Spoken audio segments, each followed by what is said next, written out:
Friends, today we are going to talk about two new budget 5 gram smartphones, iQOO Z10 and Oppo K13 5 grams. Both phones are priced around Rs 20,000, but there is a lot of difference in the specifications. So let's see the technical details. In iQOO Z10, you will get quad-curved AMOLED display with 5000 nits peak brightness. That is, the content will look crisp and clear even in sunlight. Whereas Oppo K13 5G has a flat AMOLED panel which only up to 1200 nits.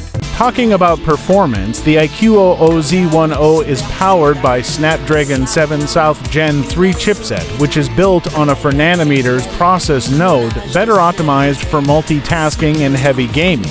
The Oppo K13 5G is powered by Snapdragon 6 South Gen 4. In the camera segment, the iQOO Z10 E's 50MP Sony IMX882 sensor plus OIS gives a clear advantage. It will perform much better than the Oppo K13 5G's 50MP plus 2MP dual camera in low light photos and 4000 video recording selfie.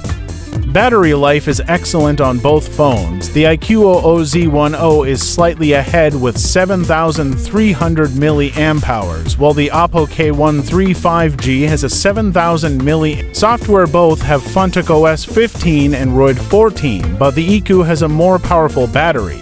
Now the most important question: price? The base variant of iQOO Z10 starts at $21,999, while Oppo K13 5 grams will be available for $17,999. If you want better display, camera, and performance, then invest extra on iQOO. So friends, which phone did you like? Do tell us in the comments. If you like the video, then like and share it. And do not forget to subscribe to our channel. See you again with such technical comparisons.